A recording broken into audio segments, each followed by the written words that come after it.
Hola, ¿tienes un momento? Ven y siéntate a mi lado, junto a la chimenea. ¿Te apetece tomar algo? Puedes servirte tú mismo. Veo que has vuelto, pero por si acaso me presento. Soy Andrés Sánchez y bienvenido al Club del Dibujo. Este es el 20º episodio, el octavo de la segunda temporada del Club del Dibujo, un podcast sobre el mundo de la ilustración y la profesión de ser dibujante. El capítulo de hoy será algo continuista con el episodio anterior. Voy a sacar a relucir uno de los problemas o puntos clave que me llevaron a pensar si continuar o no con este podcast. Y es que el Club del Dibujo lo empecé para ser consciente de los primeros 5 años que llevaba como ilustrador profesional, y así listar y compartir todas las cosas que había aprendido en este periodo, todas las sorpresas, buenas y malas, de ese proceso de inicio de profesión.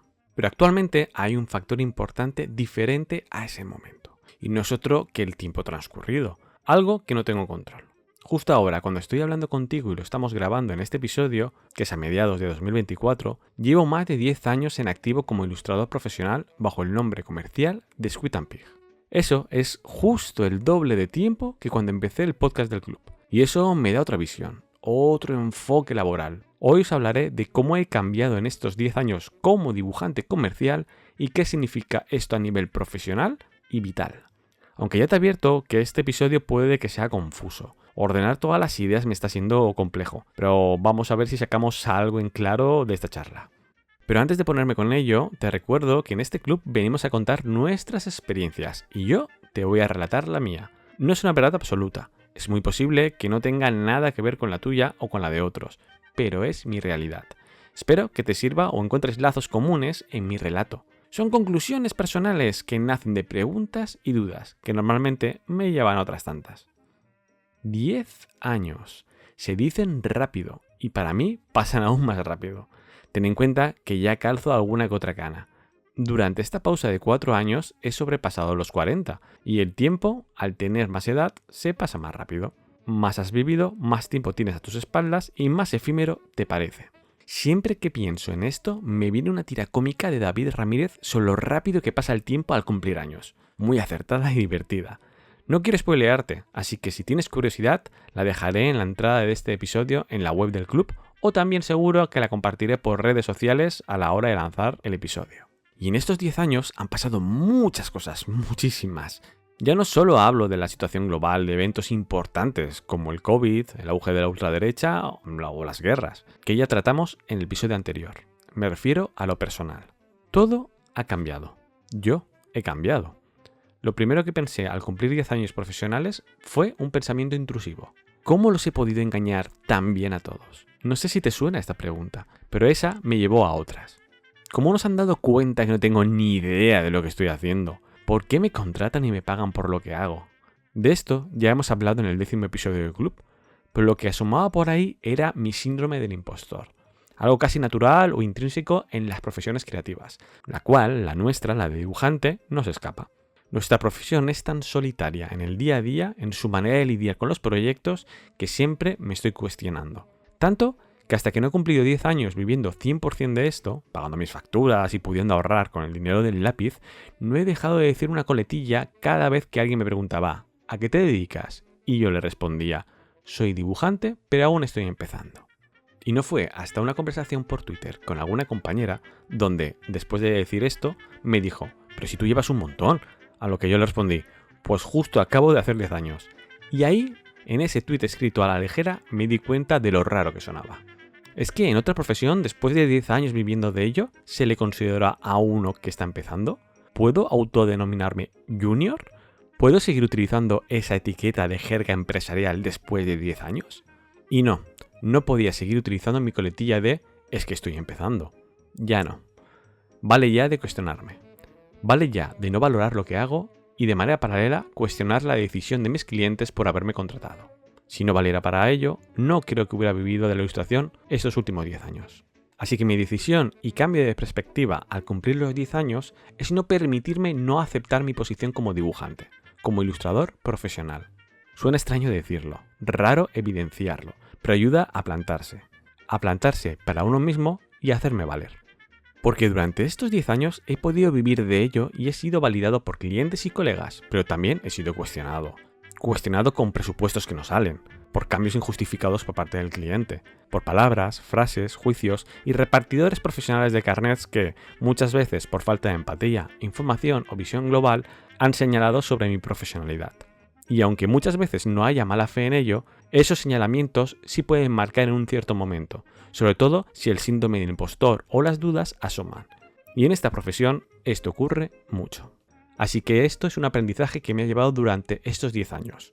Ten cuidado a quien escuchas, cómo lo escuchas e intenta entender que su realidad no es la tuya. Sean clientes, familiares, amigos o compañeros. Porque está bien ser empático, pero no también ser un necio. Aprende, escucha y quédate con lo que te aporte.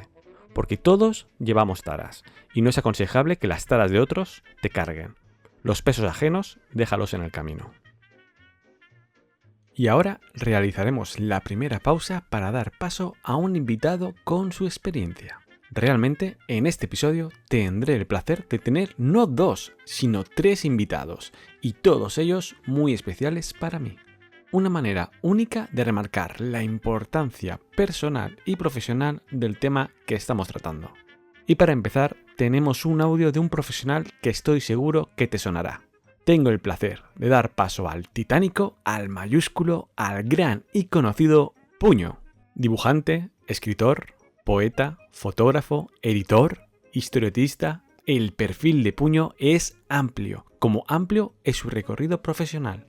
Y es que ha colaborado en publicidad, prensa, animación, docencia y en ilustración de obras tanto infantiles como para adultos. Es que incluso durante un tiempo dirigió proyectos editoriales como Ediciones Peo y Ultraradio, además de haber publicado en varias revistas de cómics, pero podría estar así todo el programa. Y es que Puño puede ser y hacer muchas cosas, pero siempre será Puño.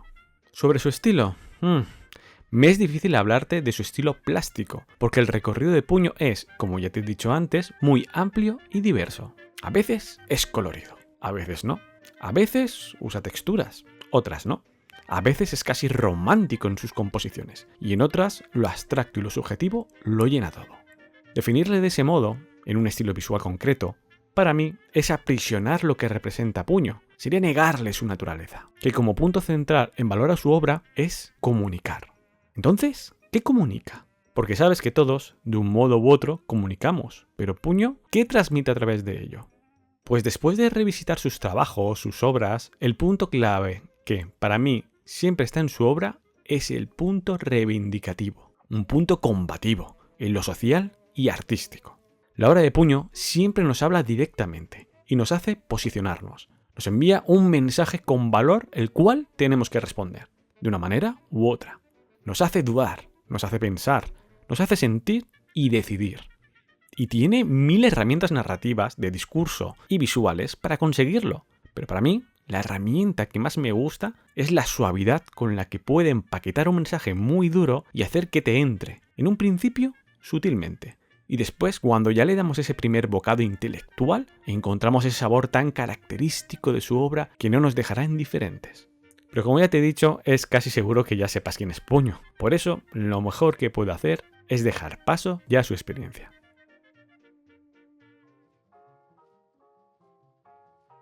Hola, soy Puño y llevo 30 años siendo ilustrador profesional. Es a partir de esta experiencia que Andrés me ha invitado a esta sesión del Club del Dibujo para hablar sobre la idea de mantenerse en la profesión. Estos de ahora son tiempos duros para los ilustradores, ya que no hay dinero, no hay encargos, no es lo que era antes, ¿no? ¿Qué es lo que era antes? Antes esta profesión era una alternativa si uno quería ser pintor o quería ser artista y costaba alcanzar las mieles del éxito porque es una carrera a codazos en las que hay sitio para unos pocos, pues uno podía dedicarse a la publicidad o al mundo editorial para poder seguir pintando o dibujando. Ahora esto ha cambiado, no hay dinero para este tipo de encargos, para este tipo de valor añadido que damos los ilustradores o los diseñadores gráficos o los fotógrafos. Y al final, con esta profesión ha pasado como con ser poeta o ser actor, en las que por cada persona que ha alcanzado el éxito hay a lo mejor 500 que apenas pueden vivir de ello y posiblemente 3 o 5.000 en un estado absolutamente precario en el que nunca conseguirán ganarse la vida haciendo lo que les gusta. Por eso creo que es importante no olvidar que es una profesión precaria esta que hemos escogido. Yo tardé 11 años, es decir, desde 1994 hasta 2005, en poder vivir solamente de la ilustración. Durante esa época tuve que compatibilizar mi trabajo como dibujante con otras cosas más indeseables, como vender pan o descargar camiones o repartir propaganda o maquetar revistas, que eran cosas muy respetuosas, pero que a mí personalmente no me llenaban como me llenaba dibujar. En 2005, gracias al trabajo de Machaca en publicidad y en el mundo editorial, es decir, haciendo pues no siempre campañas de éxito o libros de éxito, pude dejar todos esos trabajos y dedicarme exclusivamente a dibujar. Pero no creáis que ha sido siempre así. Quiero decir, a partir de la crisis famosa de 2008-2012, todo el trabajo en publicidad se desmoronó, todo el trabajo editorial se desmoronó y yo desde entonces también he tenido que compatibilizar mi trabajo de dibujante con otros que no son directamente o exclusivamente de dibujo, sino alrededor del dibujo, como por ejemplo enseñar o escribir los libros que también ilustro. Con esto quiero decir que cuando el dinero, que es una corriente circular y constante, pero que no siempre pasa por los mismos cauces, cuando el dinero deja de circular por nuestro nicho profesional en concreto, es el momento de dar un paso atrás y contemplar quiénes somos desde otro punto de vista, más aéreo y más amplio. Porque una cosa es lo que haces y otra cosa es lo que eres. ¿Yo qué hago? Ilustración editorial infantil, es algo muy específico. ¿Pero qué soy? Soy ilustrador, soy dibujante, soy un comunicador, al fin y al cabo, ¿no? Si lo veo desde un punto de vista mucho más amplio.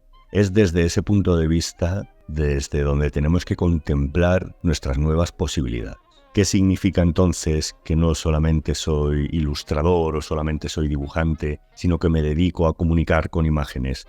Pues que quizás pueda buscar nuevas oportunidades haciendo cosas que no esperaba, pero que también me hagan sentir pleno o realizado, como por ejemplo pintar con aerógrafo atracciones de feria, o pintar azulejos portugueses, o dedicarme a ser reportero fotográfico en alguna guerra lejana o no tan lejana. ¿Quién sabe? El caso es seguir haciendo lo que nos gusta, lo que hace arder esa llamita en nuestro pecho, sin dejar de ganar dinero para subsistir. Aunque ello exija someternos a la incomodidad de aprender nuevas herramientas o nuevas técnicas, o nuevos lenguajes incluso, una incomodidad necesaria para alcanzar nuevas comodidades. Y si hay que volver a descargar camiones, o a vender pan, o a maquetar revistas publicitarias, pues tampoco pasa nada. Lo verdaderamente importante es subsistir. Que la pasión siempre logra encontrar un hueco a través de los proyectos personales o de las pequeñas colaboraciones, que eso siempre va a seguir vivo. Que lo más importante de esta profesión no es, y nunca lo ha sido, ganar millones de euros o de seguidores o alcanzar la fama y el éxito mundial, sino poder dedicarnos a algo que verdaderamente nos apasiona, hacerlo tranquilamente en nuestra casa sin tener que aguantar a un jefe en una nave industrial, en una oficina o en una fábrica, y que nos empuja a conocer y a relacionarnos con otras personas que comparten con nosotros la pasión por algo tan humano, ancestral e importante como es el dibujo. Y espero de corazón que estas palabras os sirvan de alivio, de consuelo o de esperanza en estos tiempos de vacas flacas económicas que os aseguro que tarde o temprano pasarán, porque todo pasa. Os envío un beso muy grande desde la orilla del mar. Muchísimas gracias, Puño, por tu gran experiencia. Muchas de tus palabras han resonado dentro de mí y en muchos puntos que has tratado me he sentido identificado con mi situación actual. Mil gracias por mostrar tu experiencia tanto a mí como a los oyentes del club. Además, quiero darte las gracias más allá de este audio, ya que me hace muchísima ilusión que seas parte del club, porque tu ejemplo me ayudó en su momento a ser ilustrador. Hace 15 años, cuando planteaba dar el salto a la ilustración, fuiste un referente a quien ver y admirar. Ya fuera por los foros, por la web o por las charlas que dabas y se subían online, eras un ejemplo claro de que se podía vivir de dibujar. Y eso me llevó, en parte, hace 10 años a pegar ese salto y vivir de lo que me apasiona, el dibujo. Incluso, en los primeros años de Squid and Pig, una lámina con una de tus ilustraciones colgaba justo delante de mi puesto de trabajo, para cuando levantara la vista del papel, lo viera y me guiara. Porque fuiste uno de los primeros que leí, escuché y vi hablando de la profesión de dibujar, de una manera abierta, sincera y entre compañeros. Y en ese intercambio entre personas, entre dibujantes, se mostraba la realidad. Y recalco la importancia de hablar, mostrar y enseñar nuestra profesión, o meramente la vida del dibujante, para compartirla y poder ver, en nuestra soledad del estudio, que las experiencias vitales del lápiz son muy parecidas entre todos nosotros. He podido conversar contigo online muchas veces, intercambiando realidades, visiones o incluso discutiendo, en el buen término de la palabra, ayudándome tanto a mí como a la comunidad a señalar tanto lo bueno como lo malo de la profesión. Así que muchas gracias por todo ello. Puedes encontrar la obra y trabajos de Puño en su Instagram, instagram.com/punodraws, Puno con N en vez de con ñ. O puedes acceder a su web www.coquecoco.com, todas con K de kilo, donde encontrarás enlaces a toda su obra en las diferentes formas y plataformas. Repito, www.coquecoco.com. Para acabar, quiero recomendarte la vertiente docente de Puño en dos tipos de contenidos, o mejor dicho, de dos formas. La primera son los fabulosos cursos que tiene en Domestika, donde tiene varios cursos para iniciarse en el mundo del dibujo, tanto para gente que nunca ha cogido un lápiz como para aquellos que dibujan de manera profesional. Porque lo bueno de Puño es que enseña desde el concepto y la pasión, y no tanto desde el estilo o lo plástico. Dibujar es una manera de comunicar, de crear, y sus cursos justamente se centran en eso. Si accedes a Domestika y buscas tanto en los cursos de dibujo o poniendo en el buscador Puño, te saldrán. Esto me lleva a su otra obra, que en este momento que estoy grabando este audio es la más actual. Y no es otra que su libro Cómo dibujar un cocodrilo, donde plasma de una manera maravillosa todo lo aprendido durante su carrera como docente, y nos plantea un libro con teoría, prácticas y ejercicios para que redescubramos el arte y disfrute de dibujar. El dibujar por dibujar, sin ese fondo actual capitalista de encontrar un fin económico y mercantil a toda acción humana. En Cómo dibujar un cocodrilo, Puño nos enseña un práctico método para que disfrutemos y conectemos de nuevo con el dibujo, entendiendo este como una parte propia, donde cada elemento, cada decisión se convierte en un juego, y a la vez se convierte en una manera de redescubrirte como dibujante, más allá de los prejuicios creados alrededor de este familiar arte. Puedes encontrar Cómo dibujar un cocodrilo en cualquier librería, editado por la editorial Temas de Hoy, bajo su colección Aprender Hoy. Y ahora seguimos con el tema del episodio. En estos 10 años, puede que, a tono personal, lo que he notado es que, gracias a la experiencia, a los proyectos y las diferentes situaciones, me han llevado a un cambio de prioridades o cambio de valores. Aunque más adelante ya te hablaré de un punto crucial de todo esto, que es mi edad, sí creo que los primeros años de ilustrador, los 5 primeros, que justo abarcan la primera etapa del club, mi finalidad era entender la profesión. Hacer ese cambio mental del director de arte interactivo a ilustrador comercial de servicios. Encontrar clientes y mientras hacía proyectos intentar ser lo más profesional para el cliente, para el gremio y para mí. Siempre me ha obsesionado mucho el estar informado y no dañar con mis decisiones a los demás. A mí me funciona mucho el estudiar, analizar y sacar respuestas de todo ello, sean correctas o no. Eso ya es otro tema. La metodología, en el ámbito más ambiguo de la profesión, siempre me ha ayudado. Pero después de los 5 años ya he dado por hecho muchas de estas cosas. La experiencia ganada me permitía tomar mejores decisiones, y más rápidas, menos estudios, más acción. Y de buscar tener trabajo a toda costa, se cambia a un enfoque de quiero trabajo, pero con mis condiciones. Hasta el punto actual, que es quiero trabajar lo justo y ganar lo máximo con ello. Aquí entran dos factores que hacen que la balanza de seguir adelante o de bajarse de esta profesión vayan cambiando constantemente de lado. La primera es la de mantenerse, el vivir de ello, o más bien, y en muchos casos, sobrevivir.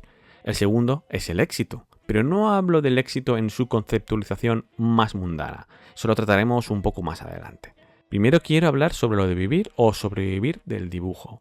En el episodio anterior te hablé de mi situación durante los últimos 5 años. Si lo recuerdas, no puedo quejarme, ha sido buena, debo estar agradecido por ello, pero no siempre es así. Yo durante todos estos años he vivido, he podido ahorrar, aunque sea poco, y eso me ha permitido estar preparado para momentos de menos encargos que, en esta profesión, es una constante más habitual de lo deseado. Lo malo es que para muchos compañeros esto no es así, y durante estos últimos años he sido aún más consciente de todo esto. He visto y vivido a muchos compañeros y compañeras que lo han tenido que dejar totalmente, han tenido que buscarse otra cosa, no han aguantado. Ojo, no estoy hablando de las diferentes realidades de los dibujantes, que puede ser a media jornada, tener otro trabajo, trabajar por temporadas o depender de una pareja o familiar para ejercer. Hablo de dejarlo para siempre. Y esa situación me ha dado muchas vueltas por la cabeza.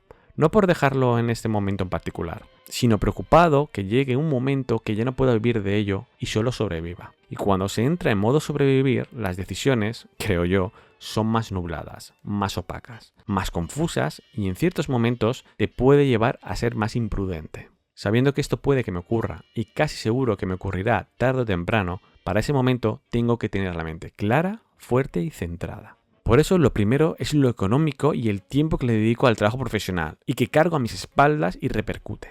He aprendido que a más experiencias, menos milongas. Aguantas menos el juego sucio por parte del cliente. Esto lo agradezco. Entiéndeme, eso conlleva ser más duro en las negociaciones, pero también ser cauteloso con los pasos que das. Entender que de vivir a sobrevivir solo hay un pequeñito paso, y ser consciente de todo esto me ayuda a estar más atento y más frío en mis decisiones. Como te he comentado antes, eso me lleva a otra parte, a la idea de éxito. El concepto de éxito es muy relativo. Hay gente que lo entiende como ser relevante, ser conocido o ser rico, qué sé yo. La verdad es que esto me da para un episodio entero o incluso dos. Pero en este inciso de este capítulo debería hablar de mi visión particular del éxito en este contexto. Al empezar en la profesión, este consistía en ser visible para que me entraran clientes, que los trabajos fueran centrados en lo que hacía y que mis condiciones laborales fueran las correctas y justas. Pero según ha pasado el tiempo, el éxito se ha centrado más en mantenerse, aguantar, ganar para no cerrar. De nuevo, para vivir, no sobrevivir. El éxito, por lo menos en este momento, es que mi trabajo me dé lo suficiente para no ir ahogado, que crezca y que, llegado el momento, se genere más ingreso con menos trabajo, más dinero, menos tiempo de trabajo. Quiero más tiempo libre, quiero más tiempo de calidad con los amigos, con familiares, con Sonia, o incluso sencillamente para no hacer nada. Ojo, que a mí me gusta dibujar, pero no quiero sesiones titánicas que me quiten años de vida, como ha ocurrido en estos últimos años. De nuevo, vamos a realizar una pausa para escuchar la experiencia de una de las invitadas de este episodio.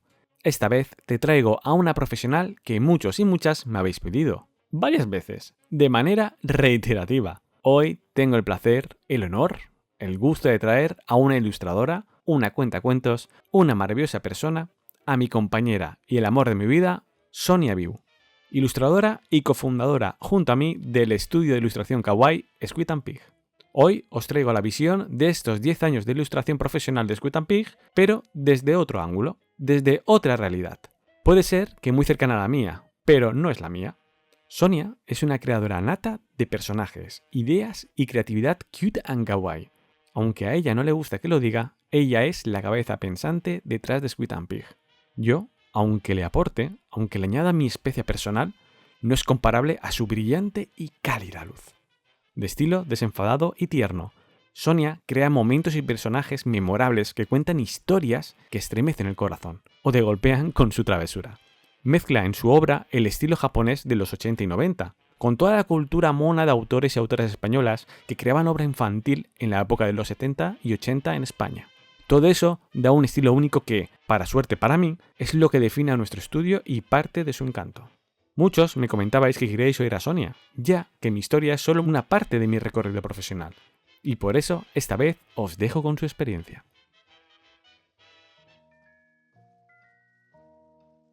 Hola, soy Sonia Viu y soy la otra mitad de Squid & Pig. Andrés me ha pedido que hable de mi experiencia durante estos primeros 10 años que hemos vivido como estudio de ilustración, pero me ha dicho que podía hablar y enfocarlo desde el ángulo que yo quisiera. Al principio pensé contar mi experiencia con el síndrome del impostor, algo por lo que todos en la profesión pasamos en mayor o menor medida, pero creo que no estaría hablando de nada que no sepáis, o al menos nada de lo que yo pudiera aportar algo nuevo. Así que al final he decidido llevármelo al terreno personal. No voy a hablar ni sobre mi experiencia laboral, ni sobre los clientes que hemos tenido a lo largo de estos años, ni siquiera voy a contaros nada de ilustración. Hoy vengo a hablar de privilegio, del que ha sido mi privilegio durante estos 10 años. Hace 11 años, tanto Andrés como yo trabajábamos cada uno de nosotros en nuestros puestos remunerados y por cuenta ajena. Él en el sector del diseño gráfico y yo en las antípodas de la ilustración y cualquier trabajo creativo que podáis imaginar. Ya habíamos hablado de la posibilidad de dejar nuestros respectivos empleos y montar un estudio de ilustración, pero el miedo y la incertidumbre de no saber si podríamos vivir de ello nos frenaba bastante. Al final, el destino decidió antes que nosotros y Andrés fue despedido, así que ya no había excusa para seguir frenando nuestras ganas de trabajar haciendo dibujitos. Pero nosotros, que a prudentes y temerosos no nos gana nadie, no pudimos dar el salto sin más, así que durante 1 año y medio yo seguí trabajando en las seguras y odiadas Antípodas, mientras que Andrés empezó a hacerlo desde casa. Desde casa. Hoy en día, después de una pandemia mundial, nos puede parecer lo más normal del mundo, pero hace 11 años era un sueño para mí. No tener que hacer trayectos diarios de 40 minutos ida y vuelta, con frío, lluvia o 40 grados a la sombra. No tener que aguantar un trabajo de cara al público 8 horas de pie. Vamos, yo contaba los segundos para que terminara cada día mi jornada laboral. Claro que yo también trabajaba en Squid & Pig en el poco tiempo libre que tenía, pero no era suficiente para mí. Y no sabéis lo duro que era tener que irme todos los días a trabajar en algo que odiaba, mientras que Andrés se quedaba en nuestra casa trabajando en nuestro proyecto. Se sentía horrible. Con el paso de los meses, 18 para ser exactos, pero ¿quién los cuenta?, Squid & Pig empezó a despegar, lo suficiente como para que yo finalmente pudiera despedirme de mi trabajo y cerrar la puerta al salir. Adiós y gracias. Ya han pasado 10 años desde ese momento y mi experiencia puede resumirse en que soy una maldita privilegiada, porque por encima de trabajar en ilustración, por encima de que me paguen por dibujar cositas monas, por encima de cualquier cosa, tengo el privilegio de trabajar con la persona que quiero y hacerlo desde nuestra casa. Es que ni en mis mejores sueños habría podido imaginar algo así, porque dibujar pingüinos está bien, pero hacerlo al lado de tu persona favorita, eso es otro nivel. Muchas gracias, Andrés, por permitirme compartir esto con vosotros y mucha suerte con la tan esperada segunda temporada del Club del Dibujo. Gracias. Muchísimas gracias, Sonia, por animarte y ser parte del club. Sé que te doy la tabarra con él muchos días. Gracias por participar, porque desde ya este es uno de mis episodios favoritos. ¿Qué digo? Mi favorito. Por cierto, respecto a lo que ha comentado Sonia, quiero matizar desde mi parte que todo esto, el ser ilustrador comercial, el concepto o el proyecto de Squid & Pig, no sería una realidad si no fuera por ella. Es nuestro proyecto profesional para realizar cosas juntos, para pasar tiempo y crecer laboralmente. Y cada minuto que paso trabajando a su lado es un minuto de felicidad asegurada. Gracias, Sonia, por estar ahí dándome alegrías, experiencias y retándome y dándome la vida. Y la obra de Sonia puedes encontrarla en la web de Squid & Pig, www.squidandpig.com, es decir, cerdo y calamar en inglés, o en las diferentes redes sociales bajo el mismo nombre. Por cierto, si quieres hacerle llegar algún mensaje o decirle qué te ha parecido su experiencia, házmelo llegar a mí. Que Sonia es una de esas personas que no tiene redes sociales ni identidad online, así que la manera más rápida es que me lo comentes y se lo hago llegar. A ver si así le convencemos para que pueda participar en algún otro episodio. Y ahora, seguimos con el programa. Ahora te hablaré de la evolución. La evolución de 3 pilares de mi profesión. La evolución de mi trabajo, del mercado laboral y de los medios de exposición. Respecto a la evolución de mi trabajo, es bastante gracioso. Al inicio de Squid & Pig, aunque nos enfocamos mucho en buscar un mercado saneado con proyectos que recogieran nuestra filosofía de cute and kawaii, viéndolo con perspectiva, éramos muy libres a la hora de plantear los proyectos ficticios que creamos para atraer clientes. Pero poco a poco, con la entrada de proyectos reales, estos fueron marcando nuestro camino y a la vez nuestro estilo. Hago un pequeño inciso para los que no tenéis en mente la obra que realizo como Squid & Pig. En nuestro estudio de ilustración, nosotros, y digo nosotros porque por Sonia, mi pareja y yo, hacemos que los proyectos de terceros, es decir, de clientes, sean mejores y crezcan con nuestra visión, añadiendo felicidad, amabilidad, diversión y cercanía bajo el paraguas de cute and kawaii. Eso hacía que, aunque teníamos un estilo, era más un amplio estilo gráfico que abarcaba un abanico de caminos, los cuales, según el encargo, podían tomar uno u otro camino. En otras cosas no, pero en analizar las necesidades de los proyectos y dar el mejor resultado para ello, somos buenos. Pues bien, con la entrada de clientes y más proyectos, nuestro abanico se ampliaba o cambiaba, incluso su tipología, de diseño de personajes a mascotas, de stickers a animaciones, de GIF a vídeo, de vectores a vectores animados. Y entre todo eso, vuelta al CMYK, a los juguetes, a las portadas, a los libros ilustrados y a un montón de proyectos que nos han dado la vida y la manutención. Más proyectos profesionales, pero menos proyectos personales. Y esto, a día de hoy, ha repercutido de muchas maneras. Y aquí hay un punto a mi parecer importante y complejo. Complejo porque le he dado muchísimas vueltas, y cuando digo muchas, son muchas, demasiadas. Cuando la rutina del día a día son los encargos, los proyectos para clientes, llega un momento en que este estilo clientelar se vuelve la norma. Y por norma, los clientes, o por lo menos en nuestra experiencia, siempre nos piden proyectos basados en estilos que ya hemos realizado. Evidentemente hay unos pasos adelante en cada uno de los proyectos. Aprendemos y generamos nueva obra, pero siempre enfocada al cliente. Sé que como dibujante esto no debería ser un problema, ya que el cliente viene a mí por mi estilo. Pero recuerda que yo vengo de diseño gráfico. Y aunque me he ido limpiando de muchos de esos procesos heredados del gráfico, hoy en día mantengo dinámicas del diseño gráfico que me ayuda a conectar mejor con los clientes. Entre ellos está el ajustarme al encargo, dentro siempre de unos límites marcados por el abanico de estilos y concepto que antes te he comentado. Pero esos pequeños pasos de los encargos de los clientes en ciertas etapas vitales profesionales no son suficientes y hay un momento en que todo se vuelve borroso. Ya no sabes cuándo empieza tu obra y empieza la del cliente. ¿Este tipo de coloreado es mío o fue uno que creé para el cliente? ¿Este tipo de personajes es genuino de Squid and Pig o lo hemos machacado tanto con este cliente que ya lo ha hecho suyo? Y aquí está la cuestión. Los proyectos personales, los autoencargos, para nosotros es una manera de evolucionar, de experimentar, de dar grandes saltos hacia adelante, de crecer como dibujantes. Saber mantenernos en el tiempo creo que es necesario y casi una obligación profesional, sobre todo en perfiles de ilustradores comerciales de servicios como nosotros, porque si no, llegado el momento, puede que te pierdas y cuando te das cuenta llevas 5 o 6 años sin evolucionar, por lo menos a tus ojos. Y creo que después de lo que te hablé en el episodio pasado, de todo lo ocurrido en pandemia, es lo que ahora mismo, mientras hablo contigo, me está pasando. Estoy, desde mi ángulo, falto de estilo, falto de voz propia. Y no te voy a negar, es duro. No es la primera vez que ocurre. Es más, analizando un poco nuestro recorrido profesional, es la tercera o cuarta vez que nos ocurre esto en Squid and Pig, pero nunca había sido una época tan larga.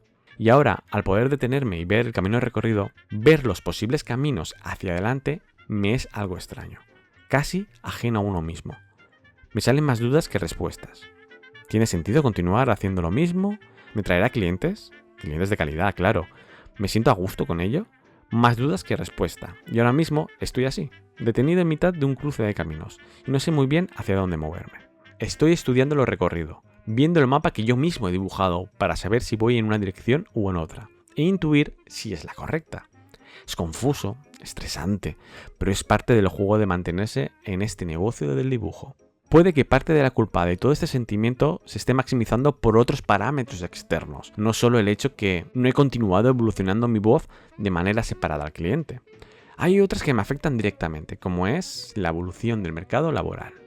He estado tan metido en sacar el trabajo del día a día que no he tenido tiempo para ver la evolución del mercado de manera constante. Y me gusta ver el mercado, analizarlo y ver hacia dónde va, sobre todo para estar preparado. Pero no sé si soy yo que me hago viejo o porque vivimos en un momento complejo, pero me es difícil sacar conclusiones buenas en este momento concreto. En los últimos 2 años, el mercado creativo del entretenimiento y el tecnológico, que son 2 de los mercados que yo más trabajo, han caído en un sumidero de despidos.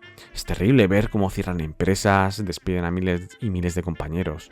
Casi todos los sectores han entrado en una recesión a la hora de contratar dibujantes. En algunos sectores creativos esto ya estaba ocurriendo desde hace años, como es el caso del editorial, pero ahora se amplía mucho más y me salen dudas al respecto. Ya no solo si habrá clientes contratando a freelance del lápiz, que lo habrá en menor o mayor medida, sino el hecho que soy consciente que después de estos despidos, de pronto el mercado de profesionales con un gran alto nivel están disponibles como freelance.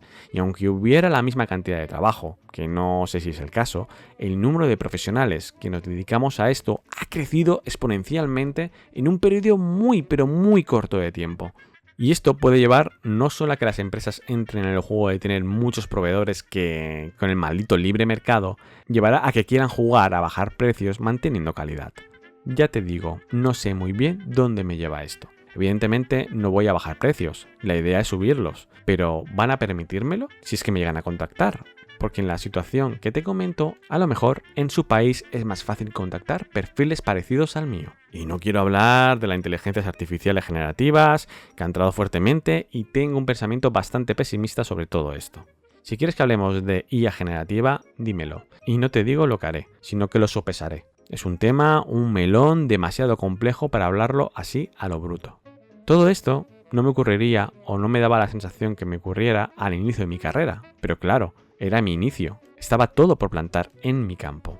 Aunque puede que sea lo habitual, una fase normal dentro de la vida laboral del ilustrador, que después del inicio profesional, de conseguir clientes, de crecer, hay un momento de parón y de tener una visión de lo recorrido. Y es cuando la realidad se compara con las expectativas y puede que sean diferentes. Cuando era asalariado, pensaba, y lo sigo pensando, que los nacidos a partir de los 80 somos trabajadores profesionales que están marcados por su crecimiento laboral por ciclos, basados en los ciclos que tuvimos cuando estudiamos, primaria, secundaria, bachillerato, universidad. Y estos ciclos marcan un poco nuestras energías, deseos e intereses hacia el trabajo. El tiempo que podemos aguantar en un puesto de trabajo va marcado de alguna manera en estos ciclos temporales estudiantiles, que son sobre 5 años, redondeando año para arriba o redondeando año para abajo. Cuando te contratan, tienes los 2 primeros años de disfrute laboral. Aprendes y lo das todo para encajar y hacer bien tu trabajo. Tercer año empiezas a acostumbrarte a todo ello. Lo controlas, se crea rutina. El cuarto ya empieza a decaer, repetitivo. Las partes malas empiezan a pesar más que las buenas. Y el quinto, ya quieres dejarlo. Estás harto. Ok, estoy generalizando muchísimo. Ya sabes que a veces polarizo mi discurso para hacértelo llegar. Y además cada uno lo vive de manera diferente. Pero por mi experiencia con colegas, cercanos y propios, el quinto año es un momento de inflexión laboral que te lleva a plantearte cambiar de empresa, sector o profesión. Puede que no sea de inmediato, puede que aguantes 2 o 3 años más, pero llegará un momento que te despidan o te vayas. Ciclo laboral de millennial y centennial. Todo esto es lo que pienso que ocurre cuando estás asalariado. Pero, ¿y cuando eres autónomo? ¿Se repite este patrón? ¿Es parecido? La verdad es que no estoy muy seguro de ello. Sí es verdad que viendo hacia atrás, muchas compañeras y compañeros lo dejan al segundo o tercer año de no conseguir clientes. Pero pasados los 3 años aguantan bastante bien. Ahora me veo yo con 10. Evidentemente no quiero dejar de dibujar y quiero que me paguen por ello, pero creo que sí es la primera vez que lo veo todo con más perspectiva, con más distancia y me lleva a replantear muchas cosas.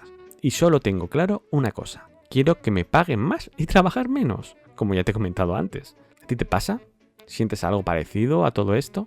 ¿Cuánto tiempo llevas en esto del lápiz? Y bueno, en el último punto evolutivo, después de los trabajos de uno mismo, del mercado laboral, y muy ligado a esto, es el propio medio de exposición laboral, el medio de exposición del gremio profesional de dibujantes. Es decir, cómo ha cambiado en estos 10 años la manera de conectar con los clientes y bueno, con la comunidad en general. Para mí, ha sufrido mucho cambio. Sobre todo porque soy un dibujante hijo de su tiempo y voy ligado a algo que ha cambiado la sociedad en las últimas décadas, Internet. Sin Internet es posible que no me hubiera podido dedicar a dibujar profesionalmente, o no de la manera que lo he hecho. Como ya te comenté en el episodio 1 de este podcast, donde te hablo de mi recorrido, entro en el mundo del dibujo tarde, sin idea ni contactos. Y es Internet, la información compartida y las experiencias de conocidos y amigos los que me dan pistas de cómo lidiar con todo lo que acarrea ser ilustrador profesional. Pero de hace 10 años a ahora mismo, Internet se ha vuelto más complejo, más difícil. Antes sencillamente abrías un espacio online, subías tu obra y creabas comunidades de artistas y gente interesada, blogs, foros y webs personales. Llegaron las redes sociales y empezaron a conectar. No solo las burbujas de artistas, sino la de clientes, las personas y otros profesionales. Creamos conexiones, sinergias, y era fácil vernos y encontrarnos. La idea era crear la red de conexión, conectar, sentirnos cercanos aunque no nos hubiéramos visto nunca en persona. Pero llegaron las grandes tecnológicas para sacar beneficio y después de la fase de captación por su parte, llegó el momento de la maldita monetización. Y de pronto, las llamadas redes sociales se convierten en comunidades de contenido. Y se van rompiendo las conexiones humanas para dejar paso a las conexiones de objetos, sean imágenes, vídeos o lo que sea. Y cuando todo ya se enfoca al beneficio de la empresa y no a la comunidad, entran en juego los bots, las AI y el negocio de generar dinero por parte de ciertos usuarios. Y nosotros en medio de todo esto. O juegas a su juego o quedas fuera. Tienes que hacer lo que te dicen que hagas para llegar a las personas, pero no llegas. Intuyes, lees e intentas llegar, pero tú no tienes el control. Lo tienen las empresas donde subes toda tu obra y sencillamente la Internet de las conexiones humanas muere. Hay algunos que incluso te hablan de la teoría de Internet muerto, la cual dice que desde el 2016 y 2017 el Internet humano está muerto, y que nosotros solo somos pequeños entes que navegamos en una red llena de bots, de IAs y de más contenido automatizado. A ver, esta es una teoría nacida en el seno de las teorías conspirativas, pero ¿qué quieres que te diga? Aunque suene a locura, cada vez parece más factible. Voy a tener que comprarme un gorrito de papel de plata. Y todo este rollo que te estoy soltando es solo para decirte que, como dibujante ligado a internet para ganarme la vida, cada vez se me hace más difícil lidiar con ello, tanto en energía como en ganas. Vuelvo a ser pesimista. Y la única solución que veo es continuar haciendo mi obra, hacerla lo mejor posible. Y si hay suerte, junto a los movimientos que yo pueda realizar dentro de la red, que mi obra llegue al lugar adecuado para que un posible cliente lo vea y me contacte. Pero todo esto de las redes es muy largo para desarrollarlo ahora mismo. Seguro que le dedicaré un episodio en el futuro si al final ve la luz una tercera temporada del club. Es más, existe un capítulo que no habéis escuchado, que guionicé hace unos 4 años, el último antes del parón, que nunca fue publicado. Y hablaba justo de todo esto, del declive y lo esclavizante de las redes sociales. En concreto lo enfocaba a Instagram, que para mí es el demonio. No llegué a publicarlo porque en estos años Instagram se ha vuelto aún más esclavista y me parecía ya bastante pasado las advertencias que hacía escritas en ese guión, las cuales sobrepasaron todas mis expectativas. Y lo enfoqué en Instagram porque ahora mismo estamos en un momento clave donde todas las redes, o casi todas las que tienen poder, están siendo violentas contra los autores. Meta, Twitter o X, ArtStation, Adobe, estamos en tiempos de transición. Así que puedes ver que tampoco soy muy halagueño con este tema. Personalmente creo que está todo más complejo de manejar. Pero también creo que ahora, si haces un buen trabajo de captación, puedes llegar mejor a la persona adecuada. Si antes dejábamos que Internet hiciera su magia entre comunidades y redes sociales, creando conexiones por afinidad, ahora creo que hay que volver a lo personal, a lo humano, que ha quedado de alguna manera en segundo nivel, y es la única solución de conectar con las personas y los clientes. Ahora vamos a dar paso a la última experiencia de este episodio. Hoy, para mi gozo y disfrute, tengo el placer de presentarte a una referente en el mundo del diseño gráfico nacional y una referente de mucho peso en lo personal. Hoy tengo el placer de traerte a Lina Vila. Lina es una diseñadora gráfica e ilustradora valenciana, una profesional que simboliza un tipo de diseño gráfico muy concreto y particular. Sí, como escuchas, diseño gráfico, porque Lina es, en lo profesional, por encima de todo, diseñadora gráfica. Y sabes que no es habitual que traiga diseñadores gráficos por el club. Pero es que Lina es, a mi parecer, mucho más que diseño gráfico. Ella abarca el diseño desde la ilustración. Utiliza el dibujo como elemento principal de su obra. Y no solo eso, sino que, por ejemplo, Lina crea personajes, los dibuja, los diseña, les da forma y con ellos nos cuenta una historia, un cuento, una narrativa. Lina es una profesional que hace uno de los trabajos de dibujo más difíciles que hay a mi parecer, sintetizar. Sintetizar al máximo. Sintetizar en concepto, en forma, en colores y en narrativa. Formas geométricas, composiciones rítmicas, colores potentes y contrastes que enamoran. Casi como si Lina tocara un jazz con todo ello. Porque su obra, aun siendo sintética y sencilla, es muy humana, muy cálida, muy cercana.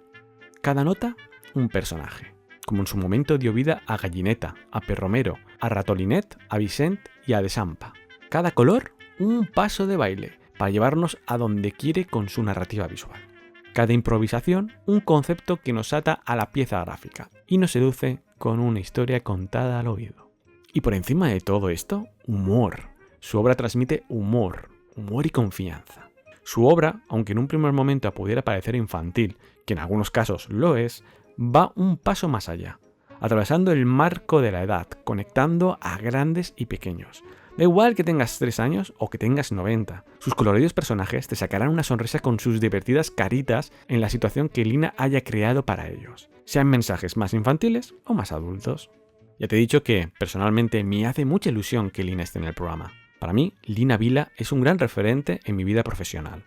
Recuerdo con cariño y con gran importancia un mural que había de ella en la Escuela de Diseño de Valencia en mis días de estudiante. Lo miraba fijamente, observándolo y pensando el por qué me atraía tanto, me cautivaba. Y es que, con ese mural, Lina me enseñó que el diseño gráfico no solo eran sobrios logos helvéticos y carteles fotográficos saturados tan de moda en esos años del nuevo milenio. ella era una profesional que vivía diseñando algo muy cercano a lo que me hacía vibrar a mí, a lo que yo quería realizar profesionalmente. Y yo la observaba desde la lejanía, esperando que su obra me ayudara a ser mejor diseñador e ilustrador. Evidentemente la veo desde la distancia y con respeto, porque Lina Vila solo hay una. Pero sus vibraciones, su música, nos guía a muchos y nos enseña caminos que queremos recorrer, o más bien bailar al son que va creando. Por eso, cuando fue jurado en mi proyecto de final de carrera, me alegré muchísimo. Que fuera a juzgar mi trabajo me daba mucha alegría y me ponía nervioso a partes iguales. Además, cuando empecé con Squid & Pig, evidentemente su obra fue un referente muy importante. Crear, en mi caso, ilustraciones que, como las suyas, atraviesen de una manera emotiva al que las ve e impacte de tal forma que ese cartel, ese producto, esa historia cale en ellos. Como ya he dicho anteriormente, haciéndoles pasar un buen momento, haciéndoles más felices. Porque los encargos deben solucionar problemas del cliente, pero nadie dice que no puedan ser solucionados con una carita sonriente. Lina Vila, de algún modo, es una diseñadora kawaii, antes que el kawaii se conociera en Occidente como lo conocemos hoy en día. Es el kawaii que se hace en Valencia, es lo que a mí me gusta catalogar como Rebonic Design. Pero creo que ya me estoy yendo mucho por las ramas. Mejor te dejo con la experiencia de Lina Vila.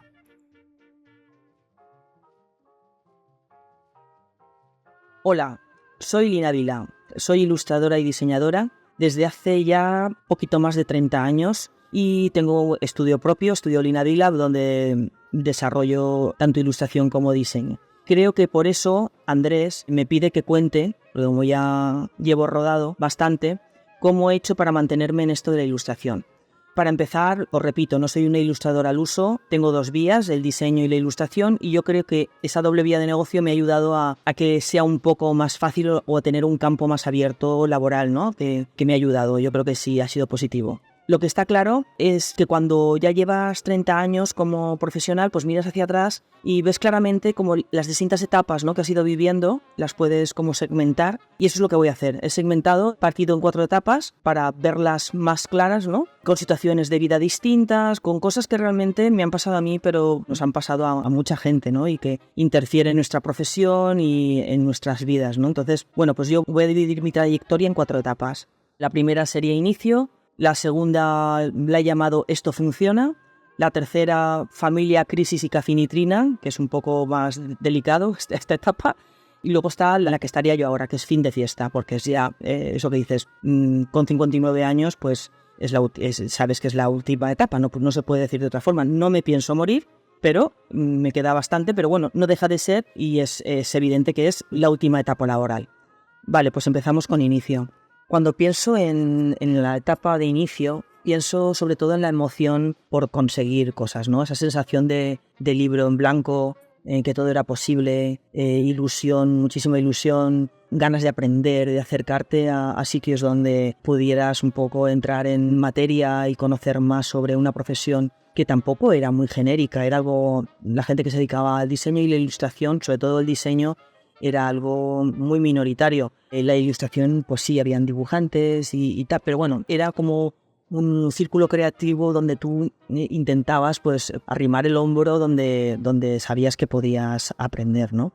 En esa etapa compartí estudio con gente que también se iniciaba en esto, hasta que me independicé y monté mi estudio propio, un estudio casa, que es lo típico que se hace para matar 2 pájaros de un tiro, estudio casa, y así pues lo tengo todo, ¿no? Y economizo. La verdad es que incluso haciendo eso, yo, haciendo lo que hice, que era un estudio casa, ahora lo pienso y me doy cuenta de lo arriesgado que fue en aquel momento hacerlo, porque realmente yo no tenía mucha regularidad económica. Yo realmente tenía muy poquitos clientes, o sea, que yo recuerde, así clientes regulares, yo tenía a Gandía Blasco, y que diseñaba alfombras y textiles para ellos, y también tenía como principal cliente a la editorial Tandem Editions, y alguna perla suelta que iba cayendo, pero vamos, que ahora lo pienso y digo, yo no sé cómo pagaba el alquiler, porque claro, ya sabéis que el problema que tenemos es poder cuadrar los gastos con los ingresos. Es algo que nos ha llevado muy locos, y sobre todo muy locos al principio cuando tu cartera de clientes o tus clientes son pocos, no son muchos. Entonces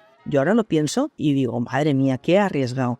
Claro, ¿qué pasaba? Que yo como anécdota, ¿no? Cuando yo recuerdo un poco Rue del Percebe, mi vida era un poquito Rue del Percebe, y cuando yo veía que no podía ir a Mercadona porque no había cuadrado los ingresos con tal y me había quedado un poco pelada, pues yo me acuerdo que tiraba de la tarjeta del Corte Inglés. Y yo llenaba la nevera con la tarjeta del Corte Inglés a precio de oro.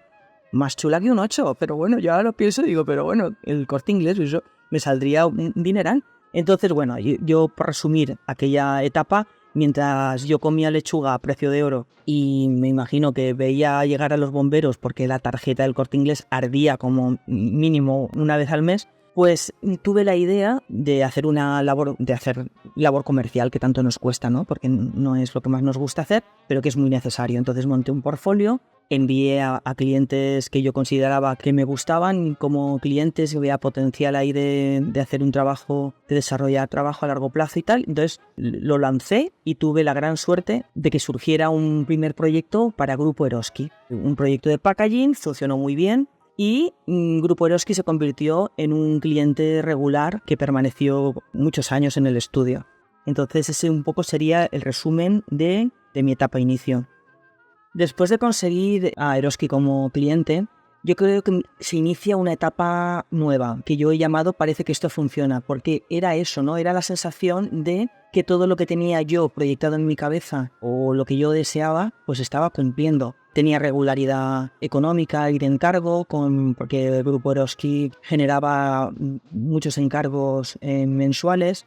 Eso me daba a mí una tranquilidad enorme, pero también empecé a notar que no podía llegar a todo, que realmente no podía, porque ya sabéis que en un estudio o bien de ilustración o bien de diseño, pues es una mini empresa que necesita hacer muchas tareas que no son solo dedicarte a la creatividad y al propio trabajo que nos encantaría hacer al 100%, o sea, es imposible. Entonces, claro, tuve que empezar a contratar y montar, y fue cuando tuve ya por primera vez un estudio con equipo propio. Y bueno, y la verdad es que fue una etapa muy buena. Yo creo que fue la mejor etapa del estudio porque también era una etapa muy generosa de encargos. O sea, institucionalmente había movimiento, trabajábamos con instituciones, con el Instituto Valenciano de la Música, hacíamos imágenes para festivales de música, diseñábamos imagen corporativa para empresas, el packaging para Eroski y para otros clientes de alimentación que también entraron, como Findus. No sé,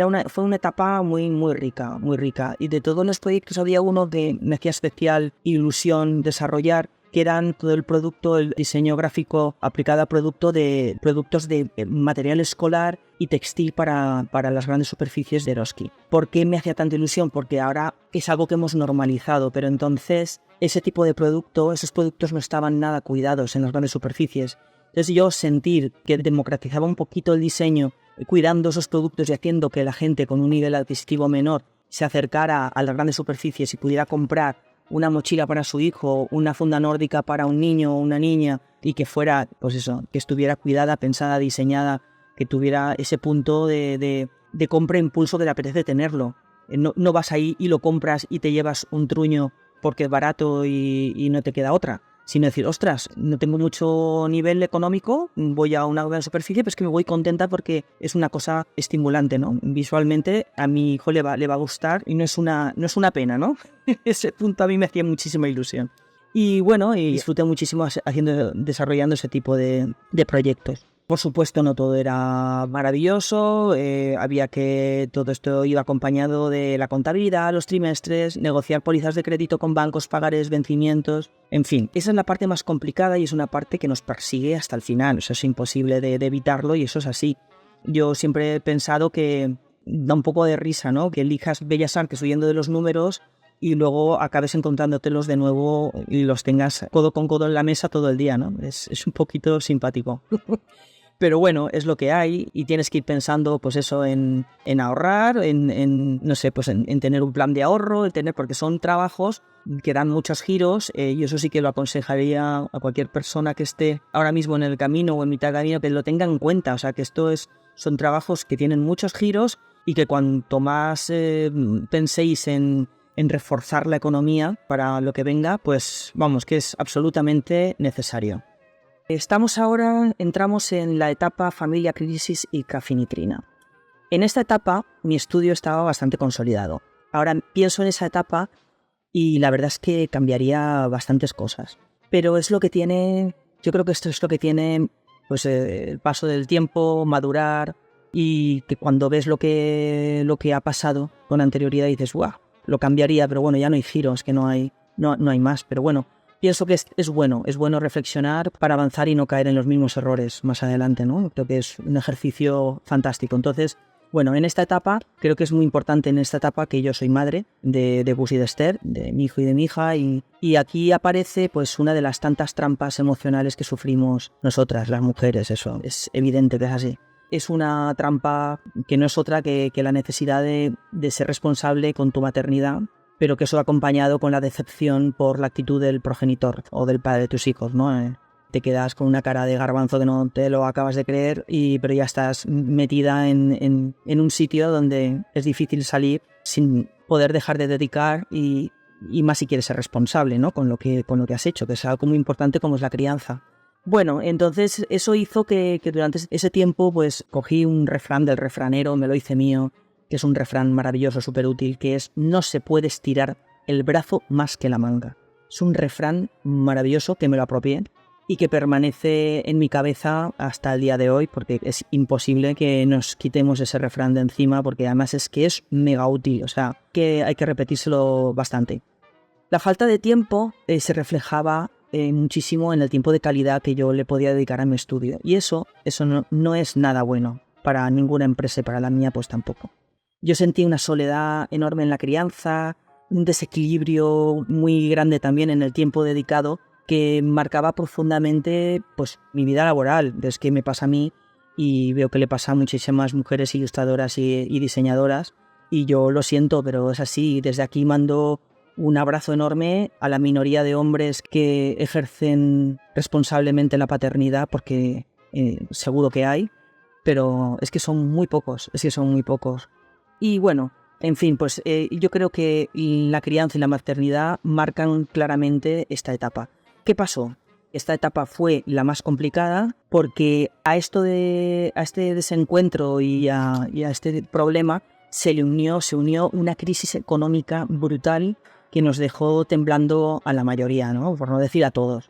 Yo cuando vi lo que me venía, que era un balón de fútbol personal y un balón de fútbol en plena cara económico y una crisis económica brutal, yo no daba crédito. O sea, no daba crédito, pues mira, no daba crédito justamente como los bancos, que no solo no daban créditos, sino que los rescatábamos nosotros a ellos. Era todo como...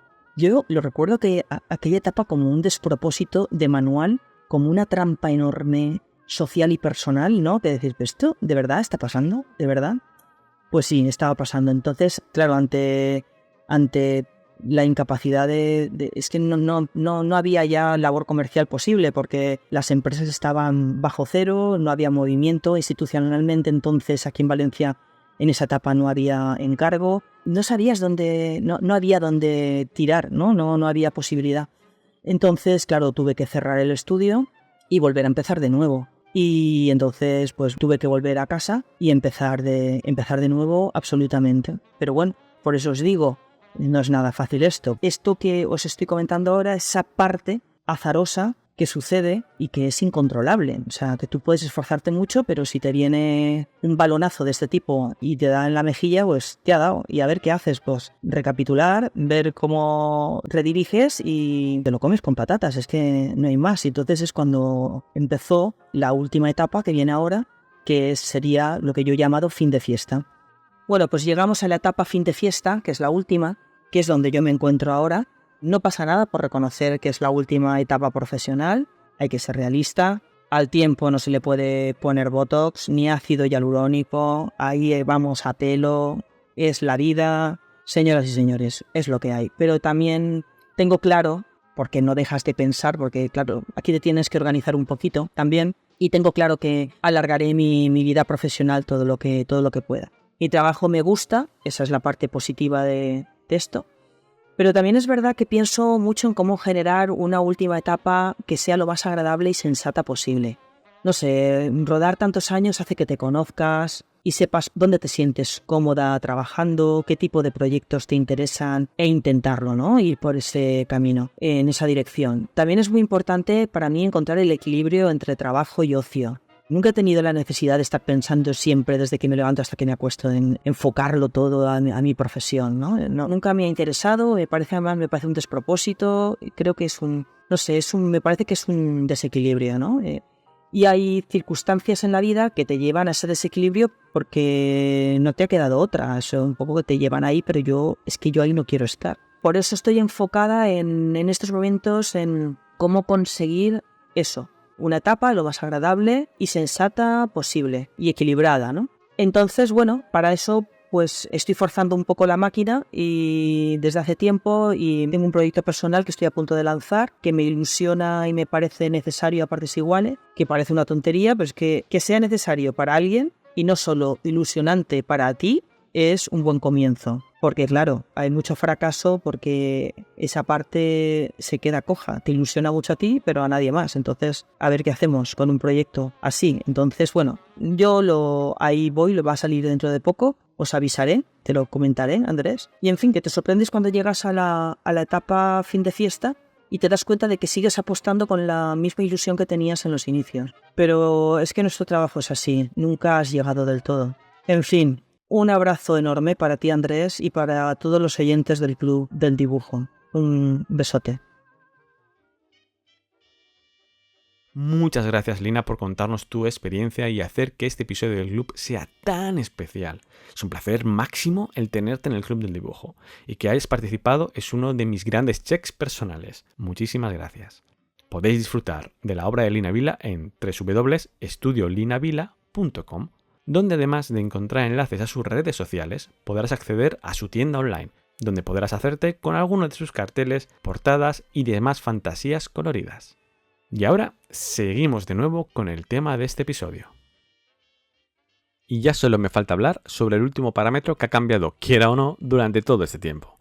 Durante estos 10 años, lo inevitable, lo que no puedo detener aunque quiera, es que haya cumplido 10 años más. Ahora estoy en mis primeros 40. Y la verdad es que siento que esto es importante.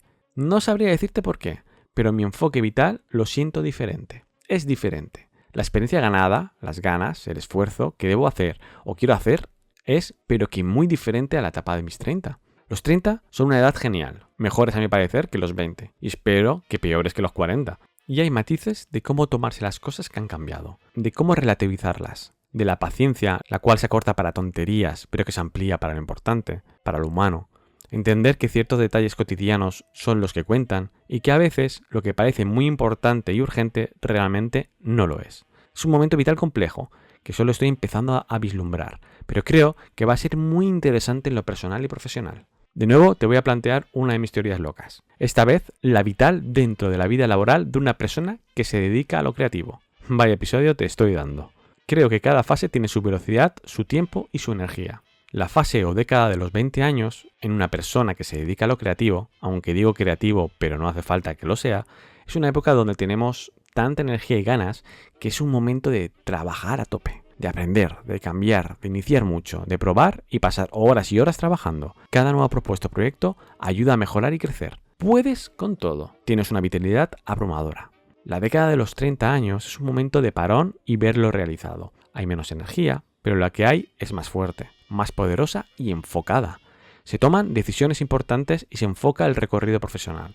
En los 20 probaste, en los 30 te especializas. O por lo menos lo intentas. Sabes lo que te gusta, y mejor, sabes lo que no te gusta. Vas madurando profesionalmente. Quieres no trabajar tan intensamente como en los 20, pero quieres sacar buenas obras, aunque sigues quedándote algunos fines currando. La década de los 40 siempre he pensado que es la década de la maduración laboral. Lo que consigas en los 40 marcará bastante el tono de las siguientes. Es el momento donde dejas ya de ser una esponja loca y ahora eres más selecto en lo que has aprendido. Eliges mucho mejor, enfocas mucho más. Y si tienes que coger reconocimiento, es la década adecuada. Aún hay energía para mucho, aunque no tanta como antes, pero te das cuenta que ahora la quieres utilizar para otras cosas. ¿Ya eres experto? No sé si me gusta esa palabra, pero vamos, que ya sabes bastante de lo tuyo. Y aunque cambies de sector o crezcas hacia lugares nuevos, tu enfoque es otro, de valor. Yo creo o intuyo que voy hacia esa dirección, pero me falta mucho, o eso espero. Para la década de los 50 aún me falta bastante, pero creo que será el momento de que todo me dé igual. Creo que has superado al oficio. Has llegado al punto de encontrar lo que eres y lo que no, y lo aceptas, no hay otra. Aquí sería adecuado poder vivir de tu obra sin depender tanto del trabajo físico que conlleva, sea en derechos de autor, de las propias obras o por explotación de ellas. Tus pensamientos y tus experiencias valen mucho y tu energía ha cambiado de lugar a cosas más importantes que el trabajo. Además, ya no hay tanta energía. Los 50 son drenadores, o así es como me imagino los 50 en la vida de un profesional del dibujo. Y voy a dejar de lado los 60 y 70. Porque creo que es la década del reconocimiento y el momento donde el autor, el artista, crece y da un paso a un siguiente nivel que no llego a comprender, pero creo que está ahí. Ya veremos. ¿Tú en qué década te encuentras? ¿Cómo te sientes al respecto? ¿Algo de lo que yo pienso de cada una de ellas lo has reconocido como propio? Pausa el programa y dímelo en los comentarios. Me causa mucha curiosidad esta percepción vital y profesional de cada uno. Al final es un ajuste de energía, experiencia y ganas de seguir dibujando, de tener ilusión, de vivir de ello. De ir autodescubriéndose uno mismo, que es muy complejo. De saber poner esa nueva pieza de puzzle en la vida laboral y que quiera seguir jugando. Yo ahora mismo no me veo haciendo otra cosa. Quiero seguir dibujando. Me encanta hacerlo. También me enfada, me bloquea y me frustra. Pero es lo bonito del dibujo, que en un mismo lugar hay muchas sensaciones encontradas, que bien enfocadas y llevadas propician la felicidad. Al final todo se resume en eso, la búsqueda y encuentro de la felicidad. Y me quedo con eso, la felicidad, su búsqueda y el sentirla como una constante, tanto antes, lo que fue, como ahora, lo que es y lo que será, lo que vendrá. Hablo de felicidad, que no de alegría, que para mí son cosas diferentes. La primera es un estado vital, la segunda es un momento dentro de ella. Intentar tener una vida feliz con sus momentos buenos, malos y reguleros. Y dibujar desde mi ángulo me hace feliz. Me gusta hacerlo para mí y para otros. Y quiero que me paguen por ello. Quiero ganarme la vida con ello. Pero no voy a decir que no es complejo. Ahora mismo estoy feliz. Pero está siendo un momento complejo de tratar respecto al futuro laboral por todas las dudas que me van asomando. Pero dibujar con buenas condiciones, claro. Ya te he dicho en este podcast más de una vez que uno de mis pensamientos recurrentes últimamente es trabajar menos, cobrar más. La verdad es que este episodio ha quedado algo desdibujado, o esa es la sensación que me está dando. No sé cómo te lo vas a tomar. Creo que junto al episodio anterior, crean como un episodio especial, un especial de vuelta al club. Puede que hayan sido un poco más densos, más personales y menos resolutivos, pero creo que sentía que quería hacerlos así. No sé si habrás llegado hasta aquí, pero gracias si lo has hecho. Y bueno, hasta aquí el tema a tratar de este episodio. La verdad es que aunque he intentado condensar lo vivido y sentido en estos 10 años, sobre todo estos últimos 5, y he dejado mucho material porque si no hubiera salido un episodio de 8 o 10 horas. Además, revisando el guión, me he dado cuenta que aunque mi intención ha sido compartirte la experiencia de todos estos años, llenos de dificultades, pero muy divertidos y felices, sí creo que el tono general de mi discurso lo leo un poco pesimista. No sé si es por mí, no sé si es por el tema, no sé si es por la situación. Pensé en pulir el episodio, pero os pregunté por redes sociales sobre la sensación que me estaba dando el guión. Y casi de manera unánime me comentasteis que no lo limara, que compartiera el episodio según lo que sintiera, con sus puntas y filos. Espero que te haya gustado más que desanimado, pero eso házmelo llegar y dímelo en tus comentarios. Antes de la despedida, y como ya prometí en el episodio anterior, voy a ir recomendando un podcast nacido en el intervalo de pausa del club, y que creo que te puede parecer interesante. Hoy toca hablar de otros valencianos, curiosamente como la semana pasada, que tendrán los valencianos con los migros. Esta vez os traigo un podcast sobre profesionales artistas y sus secretos, con arte, cerveza y humor. Estoy hablando de Pintamongers, un podcast llevado adelante por los diseñadores, ilustradores y fabulosos Tony Ventura, Lidia Alcócer, Acanariel y Víctor Martínez. Pintamongers es un podcast de entrevistas a profesionales creativos. Y aquí está el punto clave que creo más interesante. Hablan de la creatividad y del día a día con invitados de diferentes profesiones, lo que da una visión más amplia y diferente a nuevas realidades creativas, tan diverso como interesante. Han hablado de escultura, ferias y ambientación con Rafael González, de humor gráfico, límites del humor y polémicas con el maravilloso Raúl Salazar, de diseño gráfico, emprendimiento y graffiti con Ausias Pérez, de cómic y guiones con Cristina Durán y Miguel Ángel Giner Bou, que son Premio Nacional de Cómic, pero su abanico de creativos es tan amplio y curioso como para hablar de talleres falleros, acción social y emprendimiento con Raúl Chucky Martínez, de ser streamer, juegos de rol y referentes con la influencer Rea, y de creatividad emprendedora con Jaco del Bueno, e incluso del mundo de los ilustradores, el crecer, el kawaii y la suerte con el presente que te habla. Es un programa puro, donde gracias a los 3 anfitriones, los invitados bajan la guardia al encontrarse en espacios amigables y cuentan intimidades laborales de su trabajo. Podéis encontrarlos en varias comunidades de podcasting buscando su nombre, Pintamongers, todo junto. Pero yo os recomiendo que los busques en YouTube, ya que se graban en vídeo durante toda la entrevista, la cual está íntegra casi sin edición, y puedes ver la reacción de los participantes. Pero si quieres ver primero qué temas tratan, tienen un Instagram lleno de reels, en formato de pequeñas cápsulas de vídeo donde puedes ver sobre lo que hablan. Recuerda buscarlo bajo su nombre, Pintamongers. Además de la recomendación del podcast, también te traigo otra de contenido. Esta vez es un clásico que muchos ilustradores conocemos, pero a veces en conversaciones siempre sale algún compañero o compañera que no sabe sobre ello. Por eso he pensado que puede ser interesante traerlo por aquí. Hoy te recomiendo la sección de recursos de la AOI, The Association of Illustrators, es decir, la Asociación de Ilustradores del Reino Unido, que casi funciona como una asociación a nivel europeo anglosajón. Y es que en su web, theaoi.com, tienen una sección de recursos muy jugosa, separada por secciones dedicadas a precios, finanzas, autopromoción, negocios, derechos de autor y contratos. Al ser una asociación de pago, muchos de estos recursos solo son para miembros, pero tienen el detalle de tener algunos abiertos para todos, sobre todo en la sección de negocio, copyright y contratos. Algunos ejemplos de estos artículos son los conceptos básicos de los contratos de publicación, la cesión de derechos de autor o el código de buenas prácticas para agentes. Si puedes, échale un ojo, que hay mucha información de interés para los que nos dedicamos al mundo de la ilustración. Puedes acceder a través de su web, www.theaoi.com, en la sección de recursos o directamente en la URL www.theaoi.com/resources. Y hasta aquí este capítulo del Club del Dibujo. Si te ha gustado este episodio, recuerda darle una estrellita, un like, una recomendación o un comentario en las plataformas donde nos escuches.